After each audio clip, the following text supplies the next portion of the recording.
안녕하세요. 만나서 반갑습니다. 참 좋은 인연입니다. 업보차별경 강의를 시작하도록 하겠습니다. 제목이 불이 수가 장자 설 업보 차별경이라고 되어 있네요. 불위 수가 장자 설 업보 차별경. 부처님께서 수가 장자를 위하여 업보의 차별에 대해서 설하신 경전이다. 이렇게 해석하면 되겠습니다. 부처님께서 수가 장자를 위하여 업보의 차별에 대해서 설하신 경전이다. 이와 같이 나는 들었다. 이와 같이 나는 들었다. 우리 불교 경전은 처음에 시작을 할 때 항상 여시아문, 이와 같이 나는 들었다로 시작을 하죠.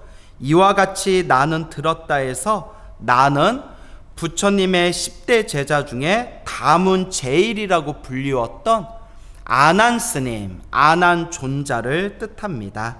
그래서 아난존자께서 부처님께서 세상을 떠나시고 500명의 아라한들과 함께 부처님의 말씀, 부처님의 경전을 결집하게 됩니다. 그때 아난스님께서 나는 이와 같이 들었다, 이와 같이 나는 들었다 라고 그렇게 첫 말씀을 이제 하게 됩니다. 그래서 아난스님께서 당신이 들었던 대로 그대로 설하겠다, 당신이 부처님께 말씀을 들은 그대로 사람들에게 전하겠다라는 그런 의지의 표현이 여시아문, 이와 같이 나는 들었다라는 그런 말씀이 되겠습니다. 어느 때 부처님께서는 사위국의 기수급 고도건에 계셨다. 어느 때 부처님께서는 사위국 기수급 고도건, 줄여서 기원정사라고 하죠. 기원정사에 계셨다. 그때 부처님께서 도제야의 아들 수가 장자에게 말씀하셨다. 이제 수가 이름이고요. 장자는 부처님 당시에 그때 인도 사회에서 그렇게 상인으로서 활동하는 그런 어떤 평범한 그런 남자를 장자라고 부릅니다. 그리고 또 불교 경전에서는 부유하고 어느 정도의 덕을 갖춘 사람들을 또 장자라고 표현하기도 합니다. 그러니까 그냥 평범한 사람, 그리고 평범한 사람인데 어느 정도 높은 지위를 유지하고 있는 평범한 사람, 그런 사람을 장자라고 부른다. 이렇게 이해하시면 되겠죠.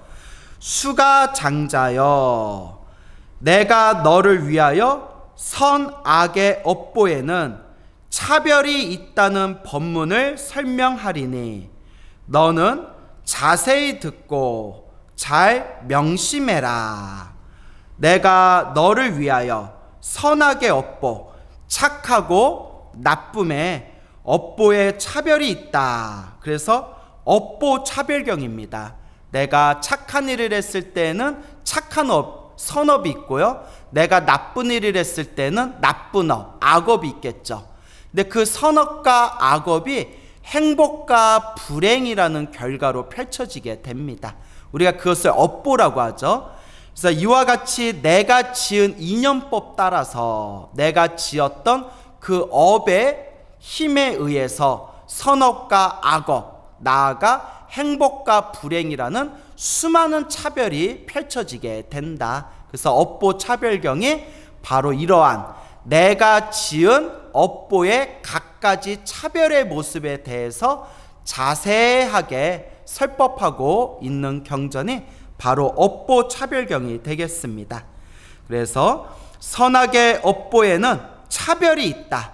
내가 선업을 지었으면 그 선업의 결과가 있고, 내가 악업을 지었으면 그 악업의 결과가 있고, 선업을 지었을 때도 어떤 선업을 지었을 때 또 이러한 여러 가지 차별이 있고, 악업을 저질렀을 때에도 이러이러한 악업을 저질렀을 때 또에 그에 상응하는 수많은 차별의 결과들이 펼쳐진다.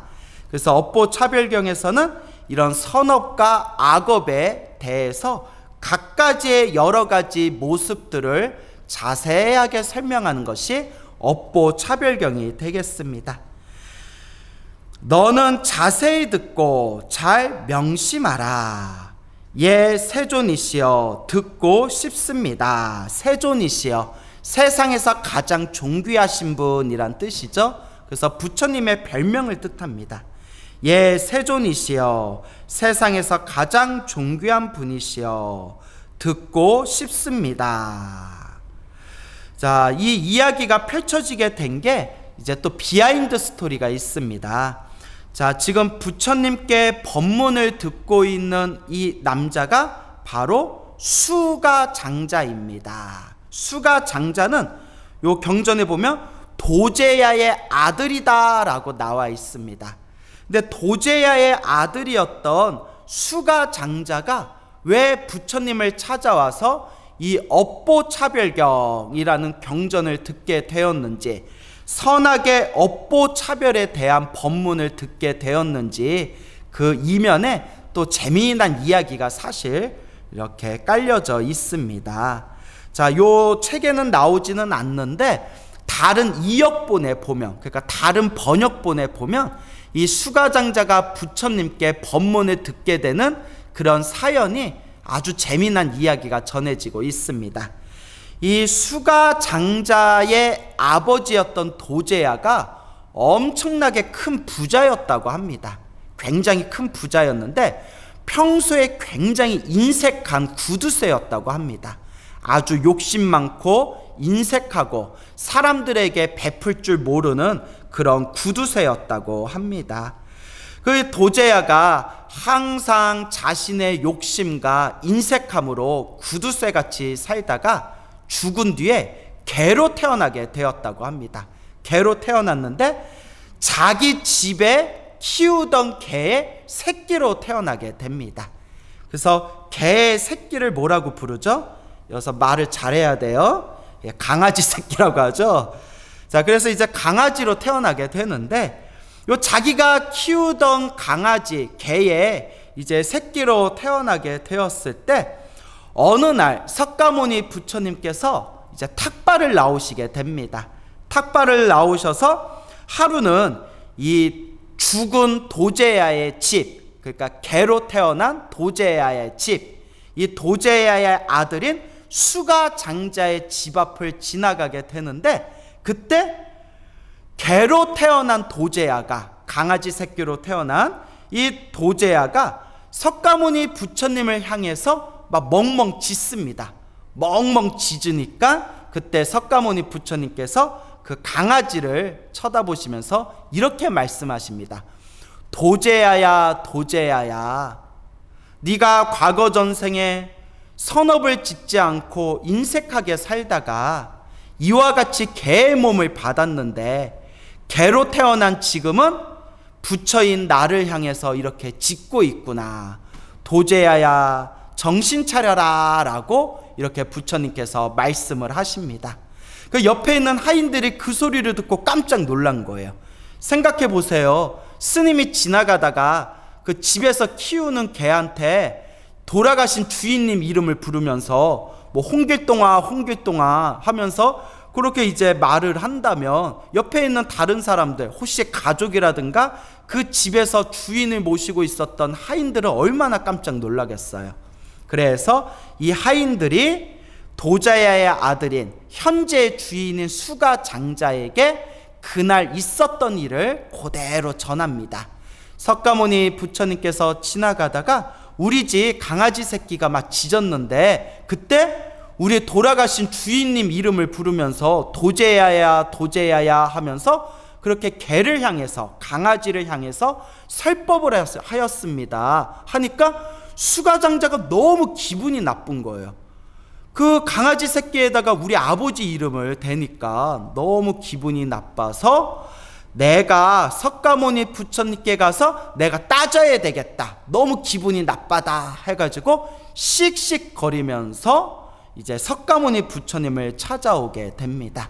그래서 석가모니 부처님께 부처님 어떻게 그럴 수가 있습니까? 우리 아버지가 돌아가시고 난 뒤에 제가 아직 슬픔이 가시지도 않았는데 어떻게 우리 집에서 키우는 강아지 새끼한테 우리 아버지 이름을 갖다 대면서 그렇게 흉한 말을 할 수가 있습니까? 부처님, 제가 너무 기분이 안 좋습니다 라고 했을 때 부처님께서 수가요, 수가장자요, 그 개는, 그 강아지는 그대의 전생의 아버지였던 도제야가 맞느니라 라고 말씀을 하십니다. 수가장자가 도저히 믿기지가 않아서 그 증거를 댈 수 있습니까? 라고 했을 때 이제 석가모니 부처님께서 함께 제자들과 함께 그 수가장자의 집을 찾아갑니다. 그리고 도제야가 죽어서 태어난 그 강아지에게 이렇게 이야기합니다.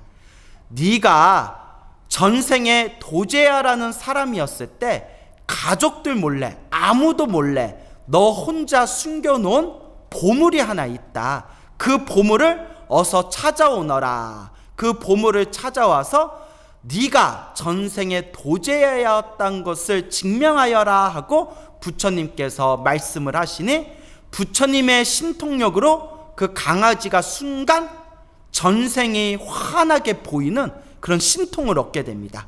이제 부처님의 가피의 힘으로 그 강아지가 자신의 전생을 순간 환하게 보이면서 부처님 말씀대로 자기가 몰래 숨겨놨던, 자기만 알고 있는 그 보물을 찾아오게 됩니다. 그때서야 수가장자가 무릎을 꿇고 부처님 말씀을 믿을 수밖에 없습니다. 부처님 말씀대로 이 개가, 이 강아지가 전생에 저의 아버지 도제야였나 봅니다 하면서 슬피 눈물을 흘리게 됩니다. 그리고 이 수가장자가 다시 석가모니 부처님께 찾아와서 이 석가모니 부처님께 법문을 청하고, 그때 석가모니 부처님께서 이 도제야의 아들 수가장자에게 선업과 악업의 차별에 대해서 법문을 하시니 그 내용이 바로 우리가 공부하게 될 업보 차별경이 되겠습니다. 우리 불자들이 불법을 닦는 데 있어서 가장 중요한 첫걸음이 있습니다. 그게 바로 인과법에 대해서 확신을 가져야 된다라는 것을 꼭 명심하셔야 됩니다. 인과법에 대해서 확신을 가져야 된다. 반드시 내가 지은 원인에 의해서 지금의 나의 결과가 펼쳐진 것이다 라는 이 인과어변에 대해서, 인과업보의 인연법에 대해서 철저하게 믿음이 있어야 우리 불자들이 수행하는 데 있어서 올바른 첫걸음을 내디딜 수가 있습니다. 부처님께서도 분명히 경전에서 말씀하셨다시피 모든 것은 우연에 의해서 펼쳐진 것이다 라는 것은 삿된 견해라고 하셨습니다. 모든 게 우연에 의해서 펼쳐진다면 뭐하러 우리가 열심히 공덕을 닦고, 뭐하러 우리가 열심히 복을 짓고 선업을 짓고, 뭐하러 우리가 열심히 수행할 필요가 있겠느냐. 어차피 좋은 일도 나쁜 일도 다 우연일 뿐인데 뭐하러 우리가 열심히 살아갈 필요가 있겠느냐. 모든 것이 우연에 의해서 펼쳐지는 것이다 라는 것은 삿된 견해, 잘못된 견해다 라고 부처님께서 말씀하셨습니다. 그리고 또한 부처님께서 말씀하시기를 모든 게 신에 의해서 결정되는 것이다. 모든 것들이 하늘에 있는 절대자 신에 의해서 모든 운명이 결정되는 것이다 라는 견해도 잘못된 견해, 삿된 견해라고 말씀하셨습니다. 모든 게 신에 의해서 결정되는 거라면 우리가 뭐하러 복과 선업과 공덕을 열심히 쌓을 필요가 있겠느냐. 뭐하러 우리가 열심히 수행할 필요가 있겠느냐. 어차피 하늘에 있는 절대자 신에 의해서 모든 게 결정될 텐데 우리가 열심히 살아갈 필요가 무엇이 있겠느냐라고 부처님께서 이 모든 견해들은 다 삿된 견해다라고 말씀하셨습니다. 그 세 번째가 불자들이 가장 헷갈려하는 건데, 세 번째에 대해서 부처님이 말씀하시기를 모든 것이 전생의 업보에 의해서 결정되는 것이다 라는 것도 잘못된 견해다 라고 말씀하셨습니다. 불자님들은 그런 부분에 대해서 헷갈려하는 분들이 있죠. 스님께서 모든 게 내가 지은 원인에 의해서 모든 것이 지금 이런 결과가 생긴 것이다 라고 말씀하셨는데, 그건 전생에 지은 내 업보에 의해서 이런 결과가 생긴 거 아닙니까? 근데 왜 부처님께서 삿된 견해라고 하신 겁니까? 자, 부처님께서 비판하셨던 것은 전생에 지었던 업보에 의해서 이번 생에 내 운명을 바꿀 수 없다라는 그 견해는 삿된 견해라고 말씀하신 겁니다. 이것은 바로 내가 지은 업보가 고정된 형태로서 절대 바꿀 수 없다라는 어리석은 견해를 깨트려주고 계시는 겁니다. 그래서 부처님께서 모든 것이 전생에 내가 지은 업보에 의해서 이러한 결과가 생긴 것이다 라는 것도 잘못된 견해이다. 전생에 내가 지었던 업에 의해서 이번 생에 이런 결과가 펼쳐졌다 하더라도 이번 생 나의 노력에 의해서 내 운명을 바꾸어 나갈 수 있다라는 것이 부처님께서 우리들에게 정말 가르쳐 주고 싶어 하셨던 인과법의 바른 도리가 되겠습니다. 그래서 불교는 운명을 바꾸는 법입니다. 운명을 바꾸는 법이다. 내 앞에 펼쳐진 행복과 불행이 다 내가 지은 업이었고, 내 앞에 펼쳐진 좋은 일도 나쁜 일도 다 내가 지은 업이었고, 지금 내 앞에 펼쳐진 좋은 인연도 나쁜 인연도 다 내가 지은 업이지만, 지금 이 순간 내가 어떤 노력을 하냐에 따라서, 어떻게 수행하고 어떻게 복과 선업과 공덕을 쌓냐에 따라서 내 운명을 더욱더 아름답게 바꾸어 나갈 수 있는 운명을 바꾸는 법이 바로 불법이다라는 것을 여러분들이 명심하셔야 됩니다. 그래서 부처님께서는 모든 것이 우연에 의해서 결정되는 것이다 라는 것을 잘못된 견해이다 이렇게 깨트리셨고요. 모든 것이 신이 결정한 것이다. 모든 것이 절대자인 신이 우리의 운명을 결정하는 것이다 라는 견해도 잘못된 견해이다 깨트리셨고요.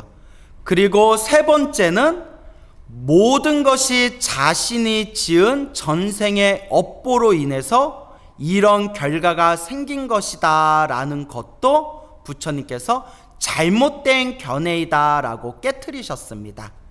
비록 지금 내 앞에 펼쳐진 상황이 전생에 내가 지었던 업보에 의해서 지금의 상황이 펼쳐졌다 하더라도 이번 생, 지금 이 순간 나의 노력에 의해서 운명을 바꿀 수 있다라는 것이 부처님의 바른 견해, 부처님의 바른 지혜다라는 것을 우리 불자님들이 꼭 기억하셔야 됩니다. 그래서 부처님께서 이와 같이 우리가 어떤 선업을 지어야 되는지, 어떤 악업을 우리가 피해야 되는지, 또한 내가 지었던 선업과 악업이 어떤 결과로 펼쳐지게 되는 것인지에 대해서 자상하게 설법하신 것이 바로 우리가 함께 공부할 업보 차별경이 되겠습니다. 그래서 여러분, 이 업보 차별경에 나와 있는 선업과 악업의 여러 가지 차별의 모습에 대해서 마음속에 깊이 되새기면서 내가 열심히 복과 선업과 공덕을 쌓고 또한 악업을 피하며 혹시 내가 지었던 악업들이 있더라면 이 악업을 내가 반드시 부처님의 가피와 공덕으로 소멸하겠다라는 그런 마음을 일으키셔야 됩니다.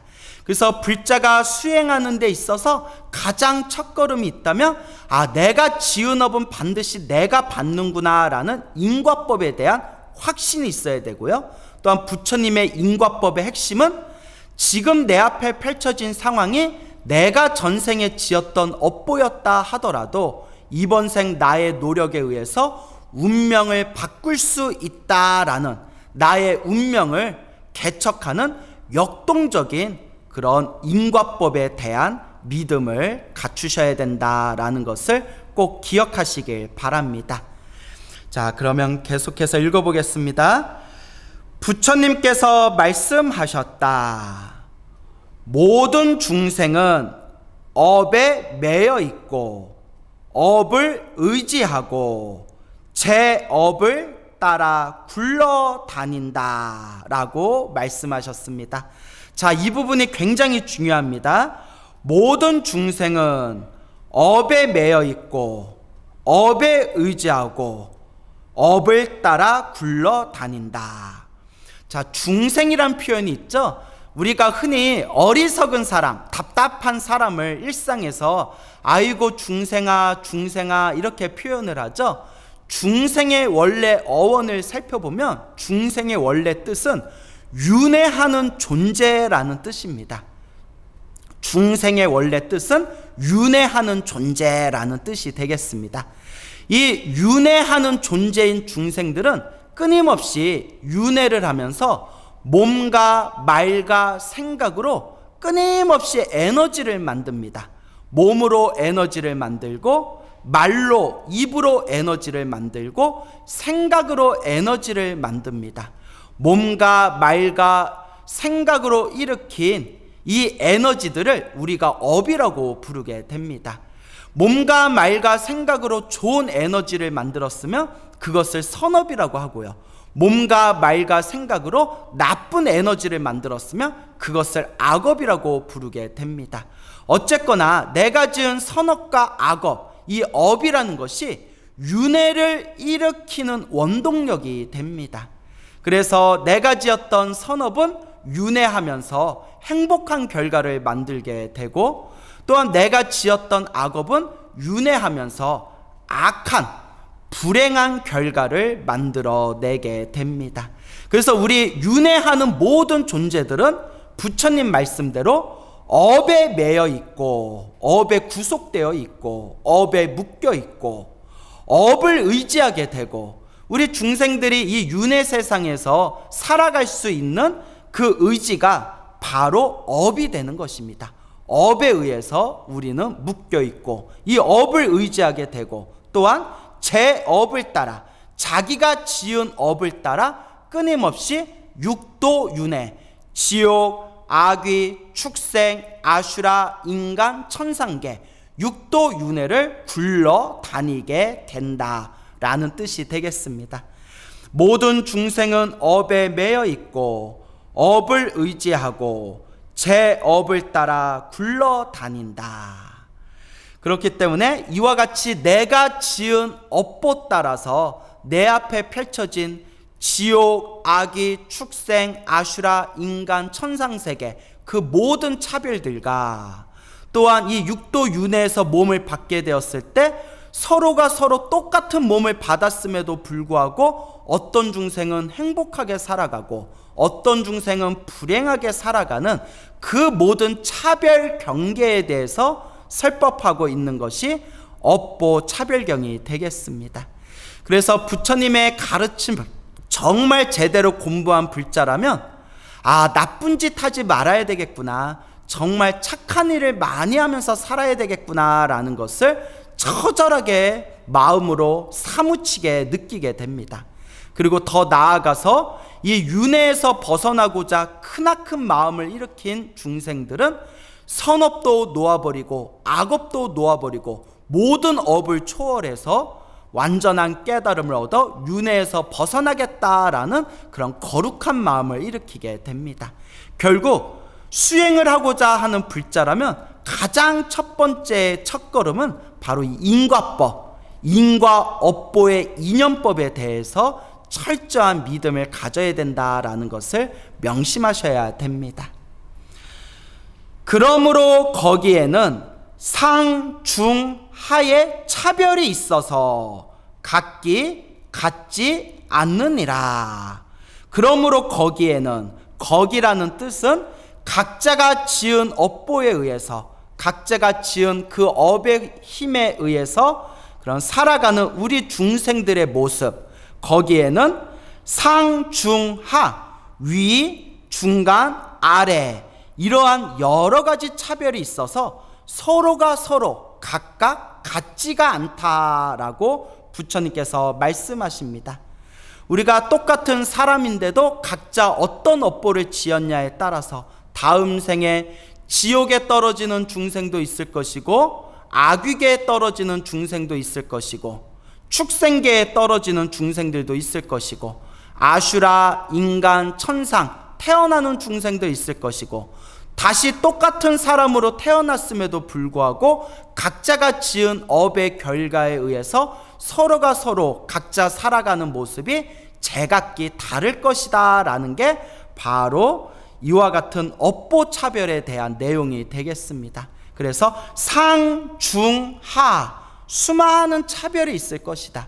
조금 더 잘난 사람이 있고 조금 더 못난 사람이 있고, 잘난 사람과 못난 사람 중간에서 그렇게 그 중간에서 또 어정쩡하게 살아가는 사람이 있고, 이 모든 것이 다 사실은 내가 지은 인연법이라는 겁니다.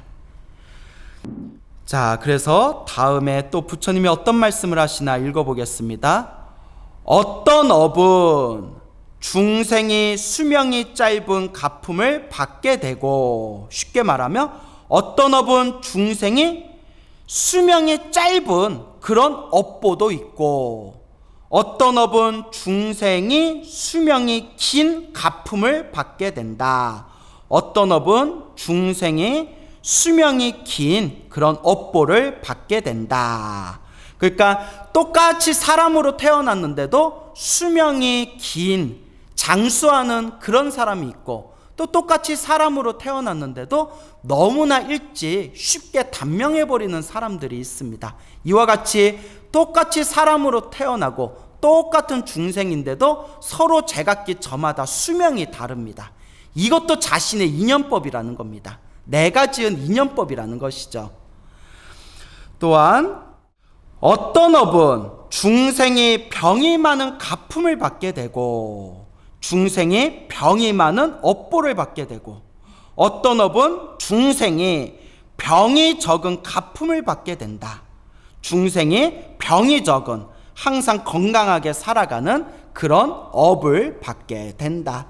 똑같이 사람으로 태어났는데도 건강하게 사는 중생도 있고 병약하고 힘들게 살아가는 중생들도 있지 않습니까? 이것도 자신의 인연법이라는 겁니다. 어떤 업은 중생이 누추한 얼굴의 가품을 받게 되고, 중생이 누추한, 그러니까 못생긴 얼굴의 가품을 받게 되고, 어떤 업은 중생이 당정한 얼굴의 가품을 받게 한다. 중생이 잘생긴 얼굴에 그런 가품을 얻게 한다. 그러니까 이번 생에 미남 미녀로 태어나는 것도 자신이 지은 복이고 선업이라는 겁니다. 실제로 어느 심리학자가 연구한 결과에 따르면 사람이 살아가는 세상에서 잘생겼다는 것은 굉장히 유리하다라는 그런 심리학자들이 그런 결과를 발표한 적이 있습니다. 근데 이런 거는 굳이 심리학자들이 밝히지 않더라도 우리가 일상생활에서 쉽게 느끼지 않습니까? 조금 능력이 부족해도 얼굴이 잘생기고 인상이 좋고 얼굴이 잘난 사람들은 항상 살아가면서 굉장히 많은 혜택을 보는 경우가 있습니다. 우리 같은 입장에선 굉장히 씁쓸한 느낌이 들지만 이것도 결국 누구의 인연법이다? 내가 지은 복이고 선업이고 내가 지은 인연법이라는 것입니다. 그래서 우리가 복과 선업과 공덕을 잘 닦으면 다음 생에 아주 미남 미녀로 태어나게 되겠죠. 어떤 업은 중생이 위세가 작은 가품을 받게 하고, 어떤 업은 중생이 큰 위세의 가품을 받게 한다라고 말씀하고 있습니다. 어떤 업은 중생이 위세가 작은 가품을 받게 한다. 그러니까 위세라는 것은 권력, 지위를 뜻하는 겁니다. 그러니까 내가 전생에 지었던 내 업연에 따라서 이번 생에 위세가, 권력과 지위가 높은 그런 복을 받는 사람도 있고, 또한 전생에 내가 지었던 악업에 의해서 이번 생에 권력과 지위가 낮은 그런 위치에 처하게 돼서 사람들에게 천대받거나 무시받는 업보를 받기도 합니다. 그래서 이번 생에 내가 지은 인연법, 내가 이번 생에 어떠한 선업과 악업을 지었냐에 따라서 우리가 다음 생에 위세가 등등하고 권력과 지위가 높은 사람들에게 존중받는 그런 존재로 태어날 수도 있고, 혹은 또한 내가 이번 생에 어떤 업을 지었냐에 따라서 다음 생에 사람들에게 무시받고 천대받는 그런 위치로 태어날 수도 있다라는 이런 무서운 경각심을 가지시기 바랍니다. 이 모든 것도 자신이 지은 인연법이다라는 것을 명심하시길 바랍니다. 어떤 업은 중생이 천한 성의 가품을 받게 하고, 어떤 업은 중생이 귀한 성의 가품을 받게 한다. 요 성이라고 나오죠. 성은 성씨를 뜻하는 건데, 성씨. 부처님 당시 인도 사회는 카스트 제도가 굉장히 견고하고 뿌리가 깊었던 시절이었습니다. 그래서 그 카스트 제도, 누가 신분이 낮은 사람이고 누가 신분이 높은 사람이냐, 이게 그 태어난 자기 집안의 혈연, 태어난 자기 집안의 핏줄의 성씨를 통해서, 자신의 성과 이름을 통해서 자신의 카스트의 위치를 드러내었던 시절입니다. 그래서 여기서 말하는 성이라는 것은 가문, 집안이라고 이해하시면 되겠습니다.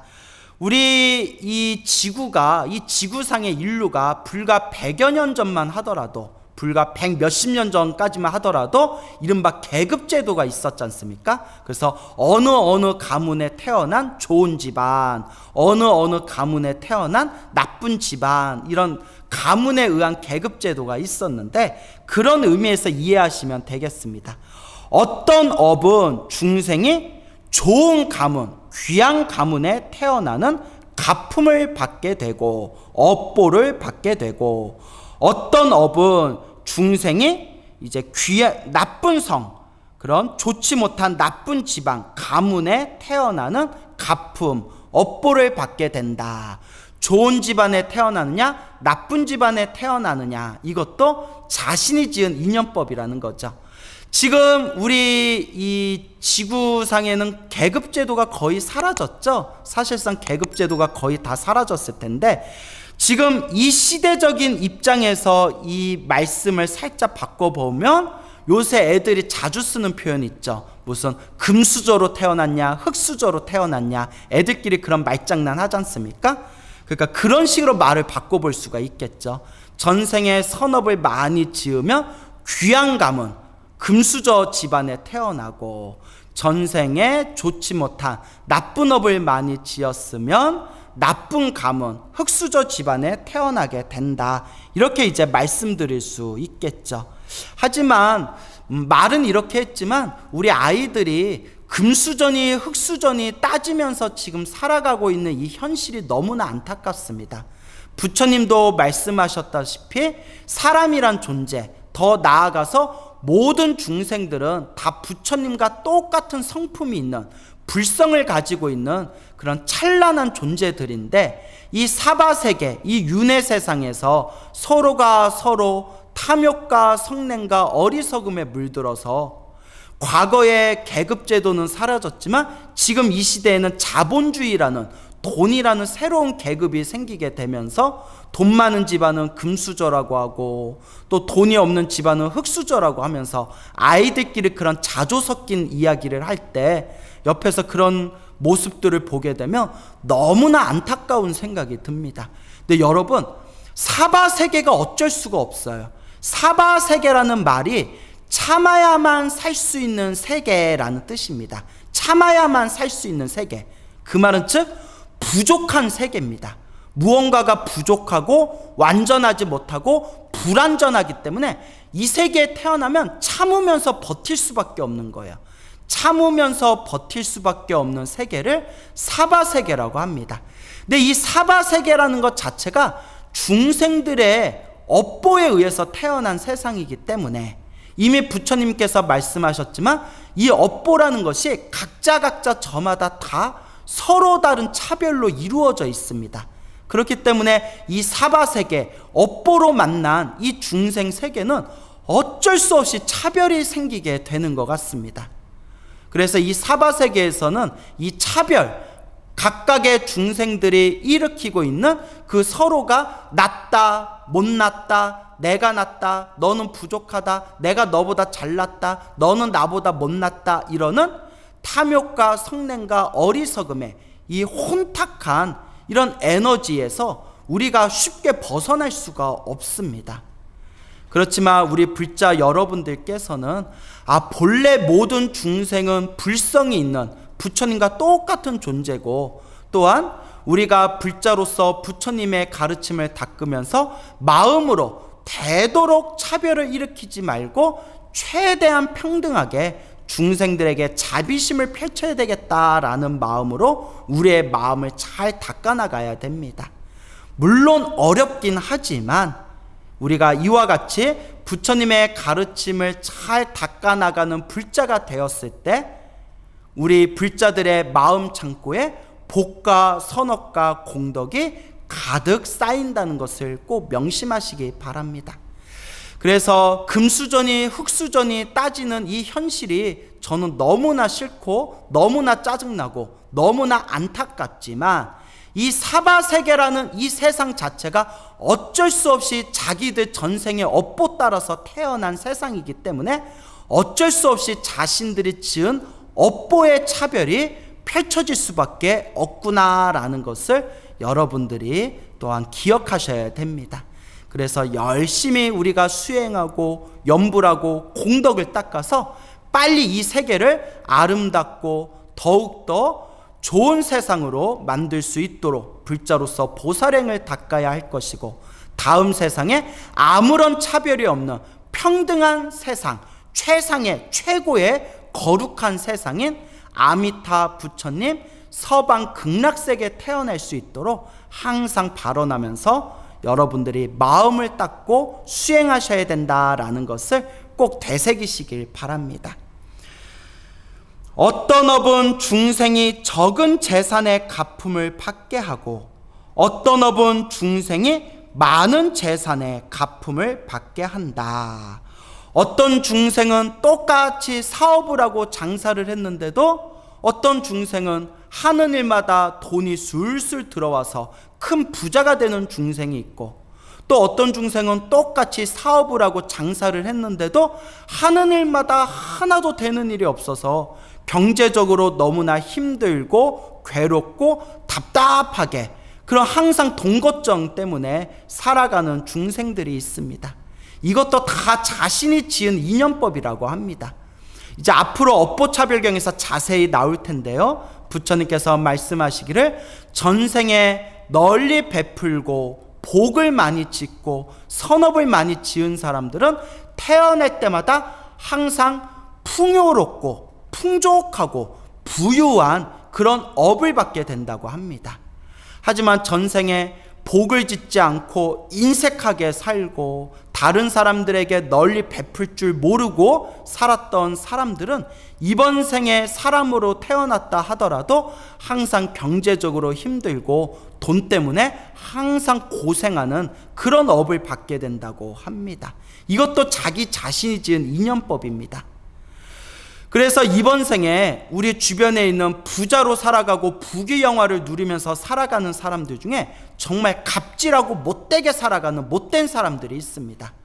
그런데 이번 생에 못되게 살아가는데도 이번 생에 부유하고 풍족하게 살아가는 사람은 어쨌거나 전생에 복을 많이 지었기 때문입니다. 어쨌거나 전생에 선업을 많이 지었기 때문이다. 그렇지만 이번 생에 내가 지었던 복을 다 까먹고 내가 지었던 그 복의 창고에 있는 그 복의 창고에 내가 지어놓은 그 복덩어리를 다 쓰고 나면 다음 생에 자신의 빚과 업보를 갚을 수밖에 없는 겁니다. 그래서 이번 생에 자신의 부귀영화가 영원할 줄 알고 함부로 사람들에게 갑질하고 뒤에서 못된 짓을 하는 사람들은 이번 생에는 설사 조용히 넘어간다 하더라도 다음 생에는 반드시 무서운 업보를 받게 될 겁니다. 그렇기 때문에 우리 불자님들께서도 만약에 경제적으로 힘들거나 돈 때문에 힘든 분들이 계시다면 내가 전생에 너무 박복하고 인색하게 살았나 보구나 라고 반성하시면서 이번 생에 자꾸 복을 지을 수 있도록 조금이라도 내 상황 따라서 내 상황에 맞추어서 조금씩이라도 꾸준하게 복을 지을 수 있도록 노력하셔야 됩니다. 실제로 제 주변에 불자님이거나 혹은 스님들 중에서도 경제적으로 어려움에 처했을 때 내가 전생에 복을 많이 짓지 않아서 내가 이번 생 이렇게 경제적으로 힘든 상황에 처했구나라는 것을 반성하시면서 정말 열심히 기도하고 꾸준하게 복을 지으셔가지고 말년에 경제적으로 안정되신 분들을 굉장히 많이 그런 체험 사례를 제가 듣거나 목격한 적이 있습니다. 제가 아까도 말씀드렸지만 불교는 운명을 바꾸는 법입니다. 지금 힘들고 괴롭고 답답할 때 더 열심히 기도하시고 더 열심히 복과 선업과 공덕을 쌓으신다면 여러분들의 운명이 점점 더 좋은 쪽으로 바뀌어 나가게 될 것입니다. 자, 그러면 다음 다시 한번 살펴보겠습니다.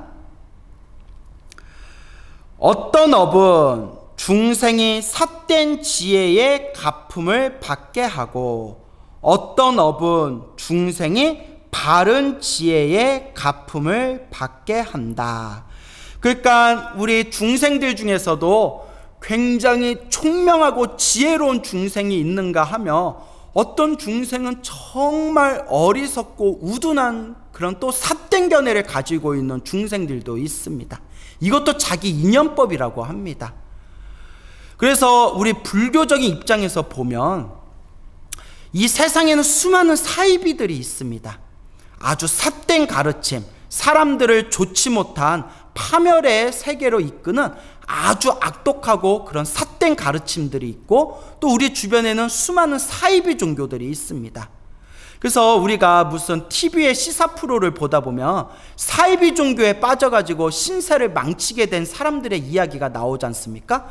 그런 것들을 보면서 많은 사람들이 항상 생각하는 게 아니 저 사람들은 왜 저렇게 멍청하지? 저런 사이비 종교에 왜 저렇게 속은 거지? 아니 애도 아니고 왜 저런 거에 속았지? 이런 생각을 일으키지 않습니까? 근데 여러분 불교적인 입장에서 보면 그런 사이비 종교에 빠지거나 그런 삿된 가르침에 빠지게 되는 것 자체가 자신이 지은 업이라고 합니다. 여러분 실제로 불교 안에서도 절에서도 이렇게 일반 불자님들을 보면 말로는 자기들이 굉장히 똑똑하다고 말하고 자신이 굉장히 똑똑하다고 생각하지만 실제로 경전 공부하신 스님들 입장에서 보면 아주 잘못된 길을 가고 있는 불자들이 더러 있습니다. 막 이렇게 신기가 있어가지고 부처님의 가르침을 정법대로 따는 게 아니라 그런 신기에 의해 가지고 정신이 왔다 갔다 하면서 그렇게 절에 다니는 분들도 있고 혹은 그런 자그마한 자기 지식에 갇혀가지고 부처님의 경전을 비방하거나 부처님의 경전을 비판하거나 심지어 부처님의 경전을 자기 멋대로 해석해가지고 사람들한테 전하는 그런 사람들도 있습니다.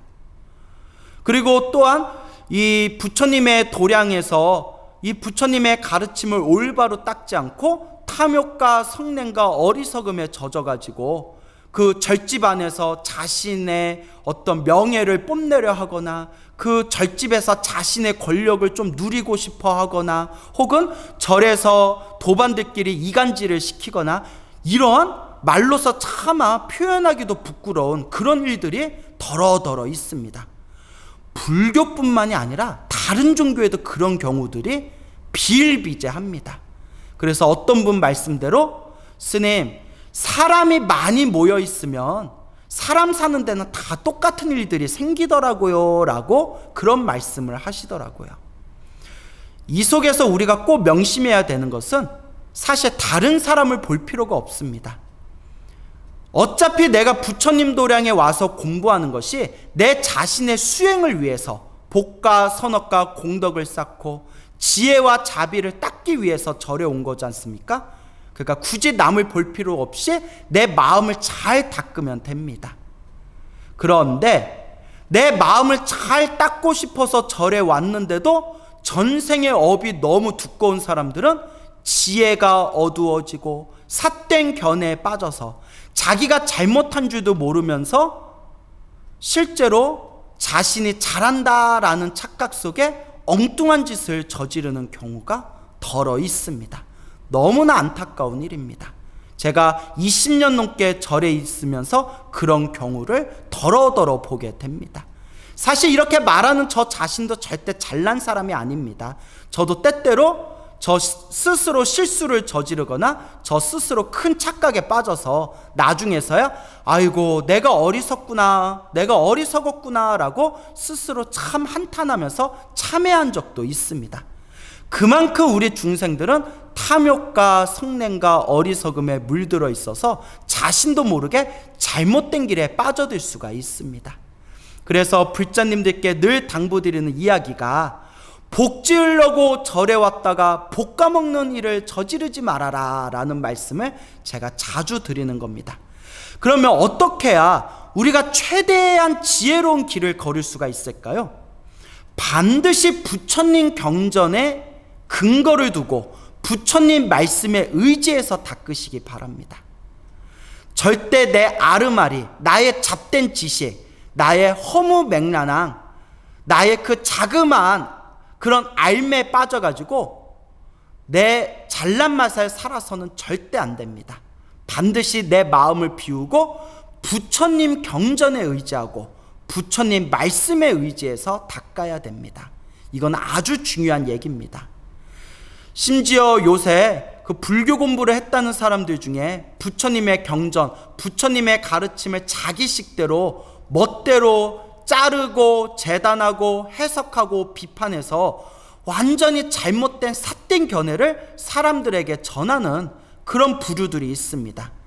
그러한 삿된 견해에 속지 않으려면 부처님 경전에 의지하셔야 됩니다. 사람의 말에 의지하면 안 되고 부처님 경전의 말씀, 부처님은 우리들에게 어떤 법을 설하셨는가 부처님 말씀에 의지해야 됩니다. 결국 여러분들이 보고 있는 이 광우 스님의 설법에도 100% 의지해서는 안 됩니다.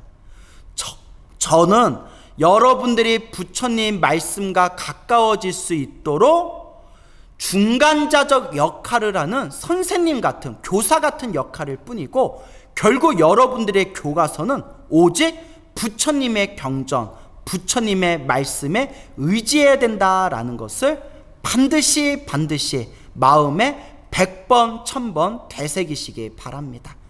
그리고 여러분 이런 얘기하면 굉장히 부끄럽지만 우리 수행자들도 스님을 포함해서 모든 수행자들은 아직 성불하지 못한 중간의 단계에 있기 때문에 사실 강의하고 법문하다 보면 착각해서 잘못 설명할 때도 있습니다. 저도 10년 전에 강의하거나 설법한 내용들을 우연히 다시 듣게 되면 아이고 내가 이걸 왜 이때 이렇게 설명했지? 아이고 내가 이걸 왜 그때 이걸 이렇게 내가 말을 했지? 하고 굉장히 후회할 때가 있습니다. 그러면서 우리는 아직 수행을 하고 있는 과정에 있을 뿐 결코 완벽한 존재가 아닙니다.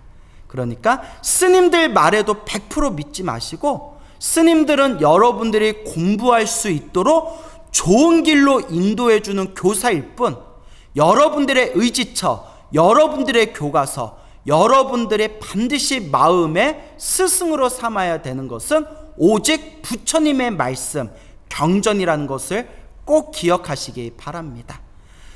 그래서 어떤 분이 이런 이야기를 하더라고요. 스님, 경전도 달을 가리키는 손가락에 불과할 뿐인데 경전도 결국 버려야 되는 거 아닙니까? 그 얘기는 성불하고 난 뒤에 그 얘기 하셔도 늦지 않습니다. 여러분들이 석가모니 부처님과 똑같은 경지가 되면 그때는 여러분들이 경전을 다 버리셔도 됩니다.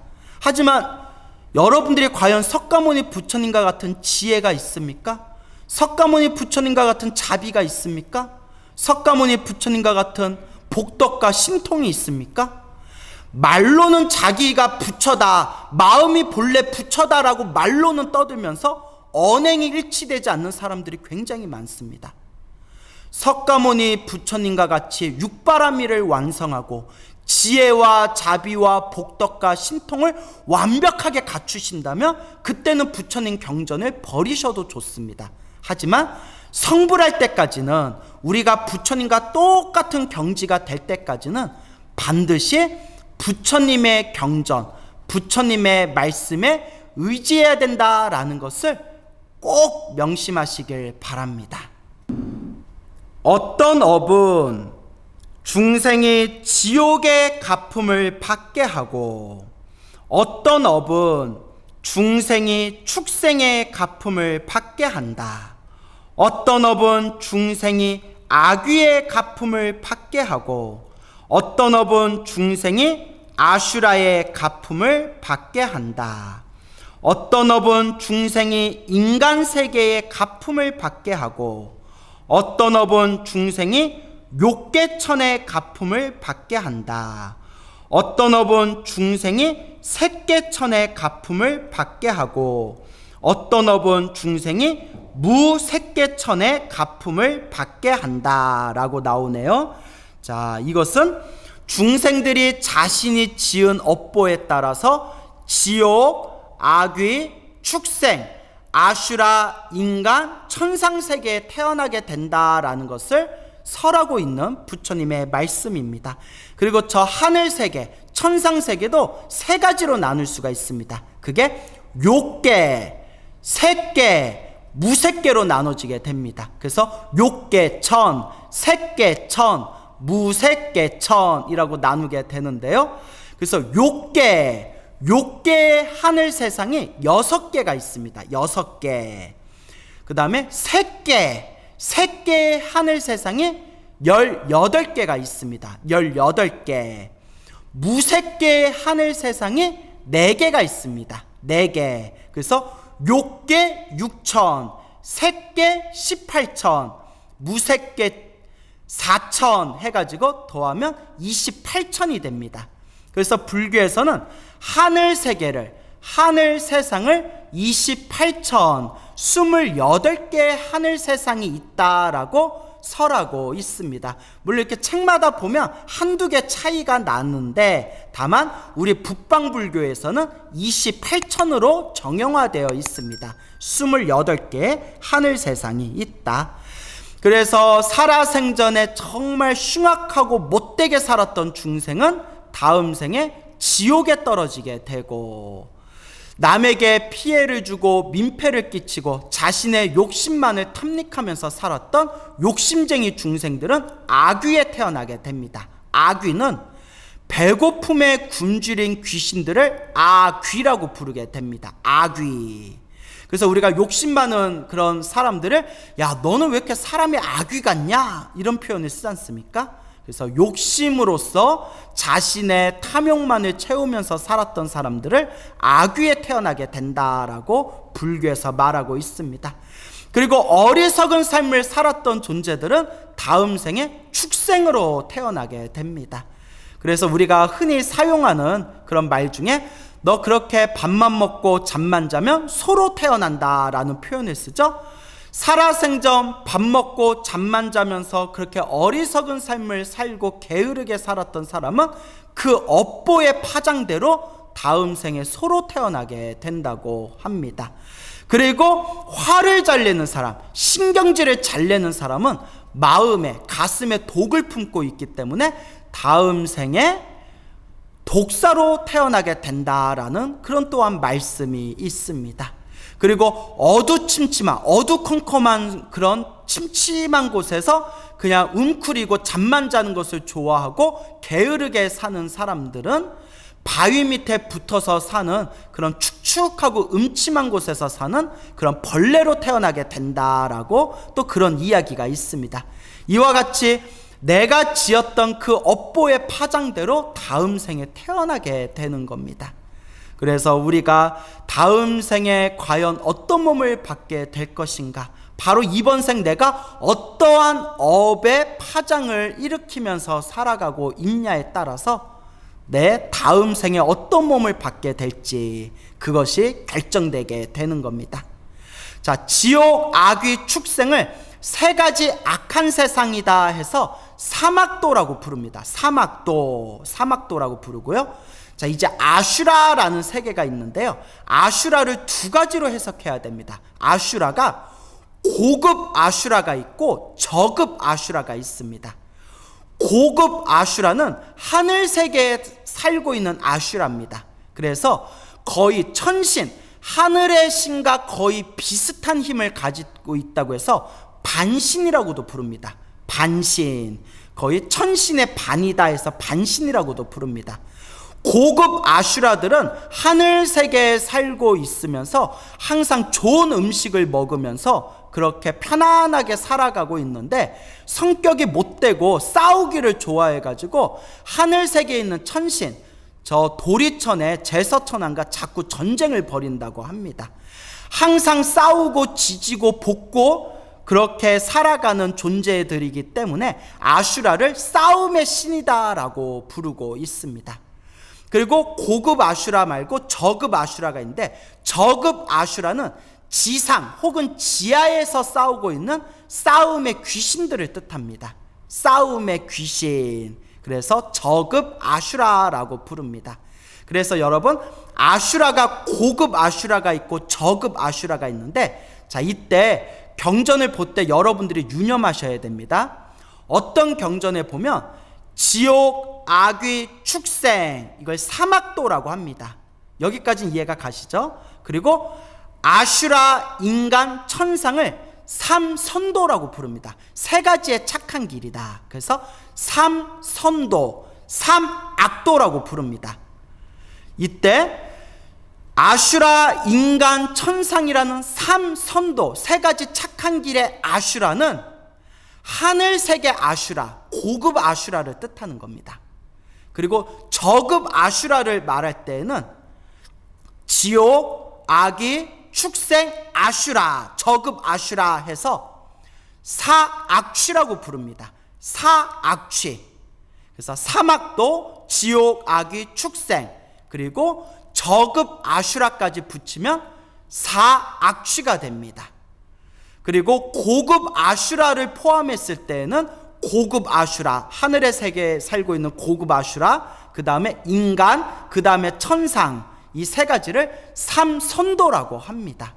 그래서 고급 아슈라와 저급 아슈라를 따로 구분해서 생각하셔야 됩니다. 제가 왜 이렇게 자세히 설명하냐면, 예전에 어느 경전 공부를 하시던 불자님이 질문을 하시더라고요. 스님, 저희는 아슈라가 악한 세상, 그런 나쁜 싸움의 귀신이다라고 배웠는데, 또 어떤 경전에 보니까 지옥, 악귀, 그리고 축생은 사막도고 아슈라, 인간, 천상은 삼선도다, 세 가지 착한 길이다 라고 하더라고요. 아슈라가 나쁜 쪽입니까? 좋은 쪽입니까? 라고 질문을 하신 적이 있었습니다. 그래서 제가 충분히 경전 공부하는 불자님들은 헷갈릴 만한 내용이구나, 그래서 이것을 명확하게 나눌 때 아슈라는 저급 아슈라, 싸움의 귀신으로 붙일 때는 지옥, 악귀, 축생, 아슈라, 사악취라고 부르고요. 그 다음에 고급 아슈라, 하늘세계에 살고 있는 고급 아슈라, 싸움의 신들은 아슈라, 인간, 천상을 묶어서 삼선도라고 부릅니다. 그래서 이 아슈라를 고급 아슈라로 붙이냐 저급 아슈라로 붙이냐에 따라서 내용이 조금씩 바뀌게 된다라는 것을 유념하면서 경전 공부를 하신다면 나중에 이런 비슷한 사례가 나왔을 때 아마 조금 덜 헷갈리시게 될 겁니다. 그래서 경전 공부가 어렵습니다. 왜냐하면 부처님의 경전이라는 게 문헌학적으로 봤을 때 부처님께서 세상을 떠나시고 처음에는 입에서 입으로 전해지다가 부처님께서 세상을 떠나시고 몇백 년이 지난 뒤에 비로소 문자로 기록이 되고, 문자로 기록된 것이 세상에 널리 퍼지다 보면서 여러 가지로 편집되어지거나 새로운 내용들이 덧붙여지기도 하고, 그리고 또 번역을 하는 과정에서, 다른 나라에 번역을 하는 과정에서 조금씩 내용들이 조금씩 달라지게 되는 그런 흐름들이 있습니다. 그래서 부처님의 경전을 공부하다 보면 여기서는 이렇게 얘기하고 저기서는 저렇게 이야기하고, 똑같은 단어, 똑같은 용어였는데 나라마다 번역할 때 조금씩 다르게 번역하다 보니까, 또 똑같은 나라에서 똑같은 단어를 번역했을 때 번역자에 따라서, 스님들 번역자에 따라서 서로 저마다 다르게 번역되다 보니까 경전 공부를 하면서 굉장히 헷갈릴 때가 있습니다. 평생 경전 공부하는 스님들도 새로운 경전을 볼 때 헷갈릴 때가 있는데 일반 불자님들은 얼마나 또 답답하시겠습니까? 그렇기 때문에 경전은 두루두루 골고루 보는 게 좋습니다. 너무 하나에만 집착하다 보면 그 경전의 우물한 개구리가 될 수 있습니다. 그래서 자기가 의지하는 경전 한두 가지를 딱 선택하시되 그 경전에 의지하면서 다른 경전들도 골고루 공부하는 그런 견문을 넓히는 불자가 되어야 된다라는 것을 명심하시기 바랍니다. 자, 그래서 이와 같이 그 중생들이 지옥에 있는 중생, 아귀, 축생, 아슈라, 인간, 천상도 여기에 욕계천이라고 나오죠. 욕계가 6개 하늘 세상이 있고요. 또 색계천이라고 나오죠. 색계가 18개 하늘 세상이 있고요. 또 무색계천이라고 나오죠. 무색계천이 4가지 하늘 세상이 있어서 총 28가지 하늘 세상을 다 포함해 가지고 이와 같이 지옥, 아기, 축생, 아슈라, 인간, 천상을 육도 윤회라고 부르게 됩니다. 6가지 세상을 수레바퀴와 같이 돌고 도는 세상이라는 뜻입니다. 육도윤회. 자, 그래서 우리 중생들은 시작 없는 옛적부터 도저히 인간의 의식으로는 헤아릴 수 없는 그 시작 없는 옛적부터 지금에 이르기까지 끊임없이 이 수레바퀴와 같은 윤회의 세상에서 온갖 업을 다 지으면서 지금까지 살아왔다고 합니다. 우리가 과거 전생이 기억이 안 나서 그렇지 부처님 말씀에 의하면 우리는 이미 전생에 다 해볼 걸 해봤답니다. 지옥에 떨어졌던 적도 있었고, 축생으로 태어난 적도 있었고, 사람으로 살아왔던 삶도 참으로 많았고, 하늘색에 태어났던 적도 있었답니다. 그런데 전생을 기억하지 못하기 때문에 끊임없이 이번 생에 탐욕과 성냄과 어리석음에 물들어서 계속 윤회 세상 안에서 더 쾌락을 누리고 싶고, 더 감각적인 즐거움을 누리고 싶고, 더 무언가 세속적인 욕망을 누리고 싶어 하면서 이 윤회에서 벗어나지를 못하고 있는 거라고 합니다. 그래서 부처님께서 하신 말씀이, 어떤 중생이 슬퍼서 눈물을 흘리고 있으니까 부처님께서 그 슬퍼하는 중생에게 이렇게 질문하십니다. 왜 그렇게 슬퍼하느냐? 그러니까 그 중생이 너무 슬퍼서 울고 있습니다. 부처님, 너무 슬픕니다. 눈물이 멈추질 않습니다. 제 인생을 살면서 이렇게 슬픈 적이 없었습니다 라고 했을 때 부처님께서 이렇게 말씀하십니다. 아니다. 그대는 지금, 너는 지금 이번 생에 내가 이렇게 슬픈 적이 없었다, 내가 이렇게 슬펐던 적이 없었다, 너무 슬퍼서 눈물이 멈추지를 않는다 라고 했는데, 그대여, 그대가 과거 전생에 사람으로 살아오면서 사람으로 살면서 흘렸던 눈물만 모아놓아도 이 세상에 있는 모든 바다보다도 눈물의 양이 많을 것이다 라고 법문을 하셨습니다. 우리가 시작 없는 옛적부터 사람으로 태어났던 삶만, 사람으로 태어났던 생애만 뽑아놓고 사람으로 살면서 흘렀던 눈물만 모아놔도 이 세상의 바닷물보다도 훨씬 더 눈물의 양이 많을 것이다.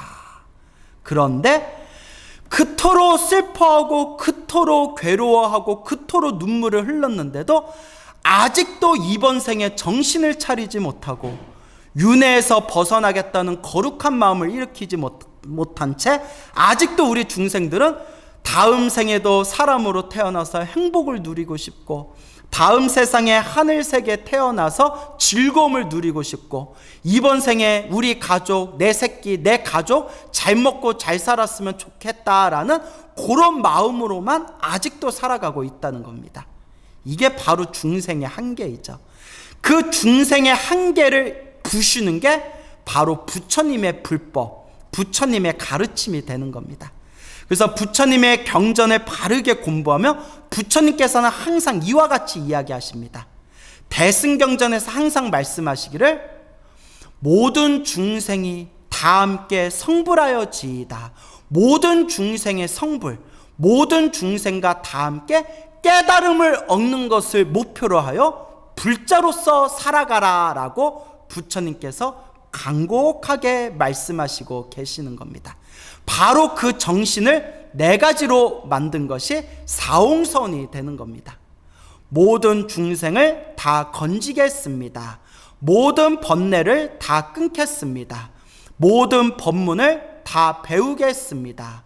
불도를 반드시 이루겠습니다. 이걸 한 글자로, 한 문장으로, 하나의 문장으로 딱 만들면 예불문 마지막 구절인 원공법계 제중생 자타일시 성불도 원하옵건대 우주법계 모든 중생이 다 함께 나와 남이 일시에 동시에 성불하여 지이다.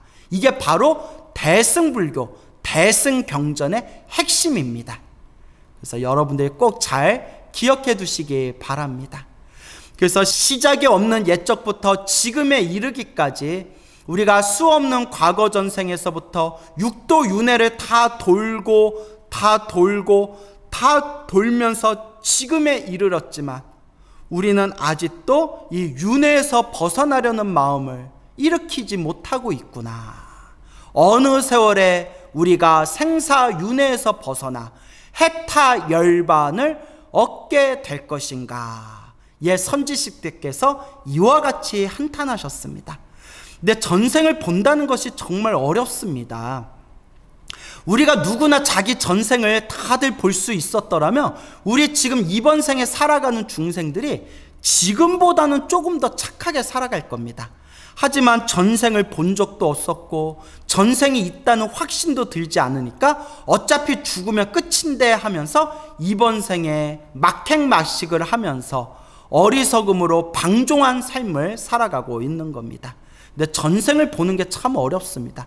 물론 우리 불자님들 중에 혹은 스님들 중에 정말 기도를 열심히 하시다가 혹은 명상이나 참선수행을 열심히 하시다가 그러니까 의식이 순간 맑아지면서 당신의 전생을 또렷하게 보는 그런 사례들이 실제로 많습니다. 제가 아는 분들 중에서도 그런 분이 있고요. 하지만 이건 아주 특수적인 경우이지 결코 보편적인 일은 아닙니다. 그래서 자신의 전생을 알 수 있다는 것이 얼마나 어렵냐면 티베트 불교의 최고의 고승이신 스님이 바로 달라이라마 스님이시지 않습니까? 그래서 심지어는 달라이라마 스님을 관세음보살의 화신이다 라고까지 부르지 않습니까? 글쎄 저는 솔직히 말해서 그거는 조금 여러 각도로 한번 고민해 봐야 되지 않을까. 실제로 달라이라마 스님도 나는 관세음보살 화신 아니다 라고 분명히 수없이 이야기하셨거든요. 하여튼 그 부분은 넘어가고요. 어쨌거나 정말 존경하고 훌륭하고 위대하신 분인 거는 사실인데 어느 서양인이 달라이라마에게 이런 질문을 했습니다. 달라이라마 존자에게 존자여 성하시여 존자여 전생을 기억나십니까? 달라이라마 존자께서는 전생이 지금도 다 기억이 나십니까? 라고 하니까 이 달라이라마 스님이 하시는 말씀이 너무나 솔직하세요. 정말 그 솔직함 때문에라도 우리가 참 존경할 만한 분이다라는 생각이 듭니다. 달라이라마 스님이 하시는 말씀이 어렸을 때는 좀 기억이 났는데 나이가 들면서 지금은 기억이 나지 않습니다 라고 말씀하시더라고요. 기억이 나지 않습니다. 어렸을 땐 좀 기억이 났는데 지금은 좀 기억이 나지 않습니다. 나이가 들면서 기억이 안 나더라고요 라고 말씀하신 그 내용을 제가 책에서 본 기억이 있습니다. 그래서 달라이라마 스님을 막 신격화하고 막 우러르는 사람들은 에이 설마 달라이라마고 관세음보살 화신이신데 정말 안 모를 리가 있겠냐, 일부러 겸손으로 하신 말씀이다 이렇게 이제 해석하시는 분들도 있고, 그 말씀이 맞을 수도 있는데 달라이라마 스님의 속마음을 우리가 다 어떻게 알겠습니까? 다만 서양인의 질문에 대해서 말씀하실 때 어렸을 땐 기억이 좀 났던 것 같은데 나이가 들면서 점점 기억이 나질 않습니다 라고 그렇게 말씀을 하시더라고요. 이 부분에서 제가 딱 지적하고 싶은 부분은 이렇게 자신의 전생을 보거나 안다는 것이 어렵구나 라는 것을 강조하고 싶어서 드린 말씀입니다. 달라이라마 스님처럼 평생을 수행하시고 지혜와 자비를 닦으신 분조차도 자신의 전생을 훤하게 꿰뚫어 보기가 쉬운 게 아닌가 보구나. 물론 불교에서는 그 전생 보는 것을 중요하게 여기지가 않습니다. 만약에 전생을 보는 것이 불교의 중요한 핵심이라면 아마 우리 스님들도 전생 보는 수행을 따로 닦았을 겁니다. 실제로 이렇게 불교의 가르침을 살펴보면 전생을 찾아보는 수행법이 있기는 있습니다. 명상, 선정의 힘을 이용해서 자신의 전생을 이렇게 꿰뚫어 보는 수행법이 있기는 하는데 그걸 닦는 분들이 별로 없습니다. 왜냐? 이게 불교의 위대함입니다. 이번 생도 제대로 못 살면서 전생을 보면 뭐하고 다음 생을 보면 뭐하냐. 이건 불교의 매력입니다. 지금 이 순간입니다. 지금 이 순간 제대로 닦지도 못하면서 전생을 보면 뭐 할 것이고 다음 생을 알면 뭐 할 것이냐. 지금 이 순간 내가 어떻게 살아가냐에 따라서 전생에 지었던 나쁜 업은 소멸하게 되고 다음 생에 더 좋은 그런 공덕의 길이 펼쳐지게 될 텐데 오직 이 순간뿐이지 전생을 굳이 봐서 뭐 하느냐. 억지로 전생을 보려고 하는 그 마음도 사실은 망상이다라고 불교에서는 가르치고 있습니다. 이게 바로 불교의 매력이죠. 결국 불교의 가장 중요한 핵심은 바로 요 마음 닦는 거. 여러분들이 업보차별경을 배우는 것도 내가 짓는 선업과 내가 짓는 악업이 어떻게 나에게 결과를 미치게 될 것인지를 명확하게 이해하고 마음을 더 잘 닦으라는 뜻에서 이 업보차별경을 배우는 겁니다. 그래서 여러분들 항상 내 마음을 닦는 게 불법의 핵심이고 무언가 신비한 것을 이루는 것, 신비한 체험을 하는 게 불교의 본질은 아니다라는 것을 마음에 잘 되새기시길 바랍니다. 다음에 읽어보겠습니다. 어떤 업은 중생이 결정된 가품을 받게 하고 어떤 업은 중생이 결정되지 않은 가품을 받게 한다. 이거 아주 중요한 얘기입니다. 결정이라고 되어 있죠. 결정된 거. 이미 결정된 거. 즉 중생이 업을 지었을 때 내가 지은 그 업보가 반드시 받을 수밖에 없는 것은 결정된 업이라고 하고요. 받을 수도 있고 안 받을 수도 있는 업은 결정되지 않은 업이라고 부릅니다. 자, 아시겠죠? 내가 지은 업보는 무조건 내가 받는 게 아니라 결정된 업보도 있고 결정되지 않은 업보도 있다고 합니다. 그런 부분은 이제 뒤에서 배우시게 될 겁니다. 그래서 결정된 업은 피할 수가 없다고 합니다. 그래서 부처님께서도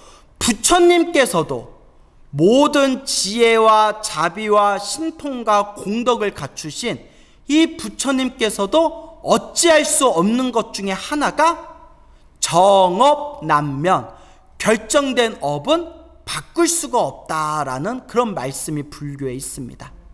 결정된 업은 바꿀 수가 없다. 그래서 여러분, 석가모니 부처님께서 위대한 신통력을 갖추고 있었음에도 불구하고 석가족이 멸망하는 것은 끝내 막지를 못하셨습니다.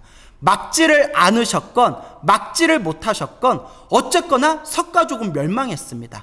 그때 부처님께서 하시는 말씀이 신통의 힘으로 석가족의 멸망을 늦출 수는 있지만 막지는 못한다. 왜냐? 석가족이 받아야 할 업이었기 때문이다. 이게 바로 결정된 업이죠. 결정된 업. 그리고 목련존자께서는, 목련존자 신통제일 목건련 스님께서는 위대한 신통력을 갖고 계셨음에도 불구하고 외도들, 500명의 외도들, 도적의 무리들에게 매맞아서 몸이 부셔져서 죽는 업을 결국 피하지 못하셨습니다. 오히려 달게 받으셨죠. 내가 지은 업을 지금 내가 받고 있는 것이다. 그리고 아까 티베트 불교 달라이라마 스님 이야기도 했지만 티베트 불교에 그렇게 수많은 고승들이 있고 심지어 티베트 불교에는 과거에 신통력을 쓰는 그런 스님들도 있었다고 하는데 결국 중국 공산당들이 공산군이 티베트에 침입해가지고 티베트를 처참하게 짓밟아서 이 티베트를 강탈했음에도 불구하고 그 업을 막지를 못했습니다. 아무리 티베트 불교에 큰 고승들이 있고 달라이라마 존자가 관세음보살의 화신이라 알려져 있고 실제로 신통력을 부리는 큰 스님들이 있었다고 하는데도 그 공산당들이 티베트를 침범했을 때 결국 그 업을 막지를 못했습니다. 달라이라마 스님께서는 이것을 가리켜서 여러분, 우리가 과거 전생에 지었던 우리 티베트가 짊어져야 할 업보입니다. 그 업보를, 그 빚을 지금 갖고 있는 겁니다 라고 말씀하셨습니다. 이렇게 결정되어진 업은 피할 수가 없다. 그러면 여러분, 아까 운명을 바꾸는 법이라고 했는데 그럼 여러분들 이런 질문을 할 수가 있겠죠. 스님, 앞에서 설명하실 때는 반드시 업을 바꿀 수 있다라고 했는데 지금 결정된 업은 못 바꾸는 겁니까? 자, 여기서 드리는 말씀이 대신 크게 받을 업보를 작게 받고, 이것도 바꾼 거지 않습니까? 크게 받아야 할 업보를 작게 받고 작은 업보는 소멸시킬 수가 있다. 결정된 업이지만 크게 받을 업을 작게 받을 수가 있습니다. 그래서 부처님께서 석가족이 부처님의 법을 잘 닦았음에도 불구하고 멸망을 피할 수가 없었습니다. 단 멸망을 피하는 그 업을 피할 수는 없었지만 크게 받을 업을 작게 받으면서 자기들의 운명을 바꿨습니다. 어떻게 바꿨냐? 부처님께서 말씀하시기를 저 석가족의 사람들은 석가족이 멸망하는 업을 받게 되었지만 불법을 잘 닦았기 때문에 저 석가족의 사람들은 지금 죽은 뒤에 눈 깜짝할 사이에 저 하늘세계 신들로 모두 다 태어나게 되었다라고 말씀하셨습니다. 내가 불법을 닦지 않았으면 나의 나라가, 나의 석가족이 멸망하는 업보를 당하게 되고 다음 생에 또 속절없이 지옥에 떨어질지 악귀에 떨어질지 축생에 떨어질지 어떤 인간으로 태어날지 알 수가 없는 상황에서 그래도 불법을 잘 닦았기 때문에 멸망은 막지 못했지만 대신 그 석가족이 멸망하면서 비록 목숨의 채우는 맞이했지만 죽자마자 눈 깜짝할 사이에 하늘세계 천신, 하늘세계 신들로 태어나게 되었다라는 것입니다. 피할 수 없는 업보는 달게 받고 불법을 닦음으로써 크게 받을 업은 작게 받으며 다음 생에는 더 좋은 결과로 내 운명을 바꾸게 된 것입니다. 이것이 불법의 오묘함입니다. 그래서 어떻게 보면 인과 업보야말로 정확한 겁니다. 부처님의 인과법이야말로 정확한 겁니다. 내가 지은 인연법대로 내가 받게 된다. 피할 수 없는 것은 반드시 받을 수밖에 없고 닦으면 닦은 대로 크게 받을 업은 작게 받게 되고 지금 이 순간 내 수행의 힘으로 내 운명을 더욱더 좋은 쪽으로 창조할 수 있다. 이게 바로 불법의 오묘함입니다. 그래서 불법을 잘 닦은 사람들은 항상 하는 이야기가, 스님, 부처님 가르침을 만나고 불법을 닦으면서 제 마음이 너무나 편안해졌습니다 라고 한결같이 말씀하십니다. 이것이 바로 마음 닦는 법의 미묘한 이치가 되는 것입니다. 그래서 항상 이 업이라는 부분에 대해서 내가 받아야 할 결정된 업이라는 게 있구나. 아무리 기도를 하고 복을 쌓아도 피할 수 없이 받아야 할 게 있긴 있구나. 그것은 정말 내가 전생에 깊이 내가 저질렀던 나의 빚들이구나. 하지만 나의 지금의 수행의 노력에 의해서 어차피 받아야 할 업보였는데 크게 받을 걸 작게 그 빚을 갚았구나라고 마음에 여러분들의 그런 좋은 긍정적인 에너지를 일으키시기 바랍니다. 모든 것이 다 자신이 지은 인연법이라는 것을 꼭 명심하시길 바랍니다. 어떤 업은 중생이 변방에 나는 가품을 받게 하고 어떤 업은 중생이 중앙에 나는 가품을 받게 한다. 자, 병방과 중앙이라는 것은 이제 두 가지로 해석을 합니다. 하나는 문화가 있고 문명이 있는 곳에 태어나면 중앙에 태어났다 표현하고요. 문명과 문화가 뒤떨어진 곳에 태어나면 병방에 태어났다라고 표현합니다. 그러니까 그 사람으로서 어떤 살아가는 정신적인 수준이 높은 문화와 문명이 있는 곳은 중앙에 태어났다. 사람으로서 그런 어떤 풍요로운 정신적인 그런 문화나 혹은 문명이 없는 곳은 병방에 태어났다라고 표현하고요. 그리고 이걸 또 옛 큰 스님들은 뭐라고 표현하셨냐면, 부처님 법이 있는 곳에 태어나면 중앙에 태어난 거고 부처님 법이 없는 곳에 태어나면 변방에 태어난 것이다. 또 이렇게 해석하기도 합니다. 하여튼 여러 가지로 해석이 되는데 그 정도로만 일단 해석을 하고, 또 다른 경전에 보면 병방과 중앙을 또 다르게 해석하는 방법도 있기는 합니다. 이 정도로만 이해하시면 되겠습니다. 그렇게 따지면 여러분들은 전생에 복을 많이 지어서 중앙에 태어난 거죠. 지금 이 대한민국이라는 정말 세계에서도 선진국에 손꼽히는 그런 문화와 문명이 있고, 또 이 문화와 문명이 있는 이 나라에서 부처님의 법을 만나게 되었지 않습니까? 그렇기 때문에 여러분들께서는 전생의 복을 많이 지으신 것이다 라고 이해하시길 바랍니다. 어떤 업은 중생에게 지옥의 수명을 다 받게 하고 어떤 업은 중생에게 지옥의 수명의 절반이 되게 하며 어떤 업은 중생을 잠깐 지옥에 들어갔다가 바로 나오게 한다. 우리 중생들 입장에선 반가운 소식이죠. 어떤 중생은 지옥에 떨어지면 지옥에서 자기가 지은 업보대로 꽉 채워야 되고, 어떤 중생은 절반만 채우면 되고, 어떤 중생은 지옥에 떨어지긴 떨어졌는데 바로 지옥에서 탈출한답니다. 이것이 바로 아까 얘기한 크게 받을 업을 작게 받게 된다. 지옥에 떨어지는 업을 못 피했지만 지옥에서 꽉 채우다가 나오는 중생도 있고, 그나마 닦은 공덕이 있어서 반만 채우고 나온 중생도 있고, 정말 마음 깊이 참회하고 정말 깊이 수행해가지고 비록 지옥에 떨어지는 업은 못 피했지만 떨어지자마자 지옥에서 바로 탈출하는 그런 수행자도 있었다. 이제 그런 이야기를 뒷부분에서 또 설명을 드릴 겁니다. 그래서 크게 받을 업을 작게 받게 된다.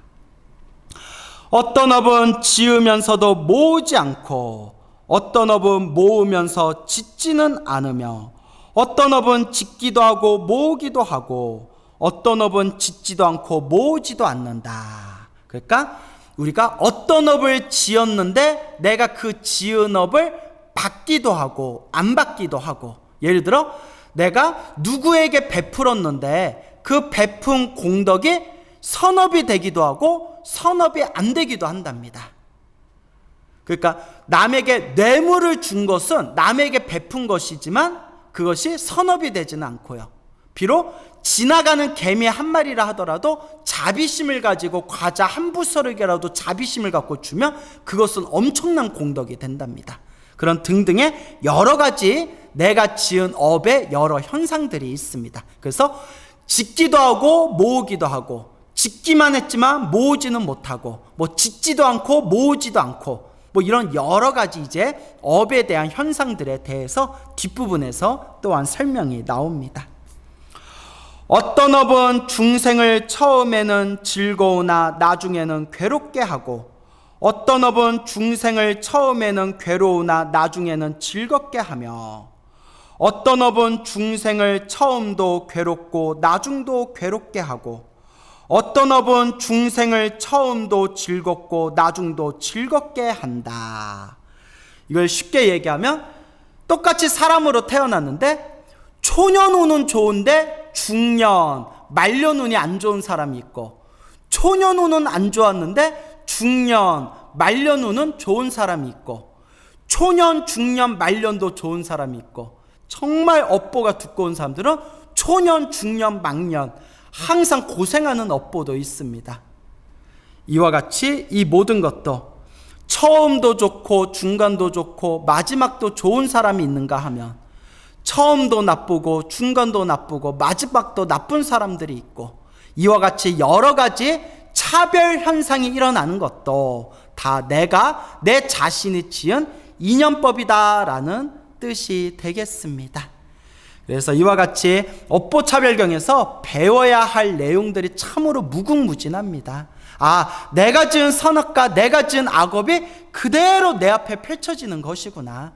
그래서 이러한 인과 업보의 인연법을 믿는 불자라면 내가 과거 전생에서부터 지었던 악업을 이번 생에 정성스럽고 간절하게 소멸할 것이며, 또한 이번 생에 복과 선업과 공덕을 쌓으면서 무량한 그런 공덕의 세계를 닦게 될 것입니다.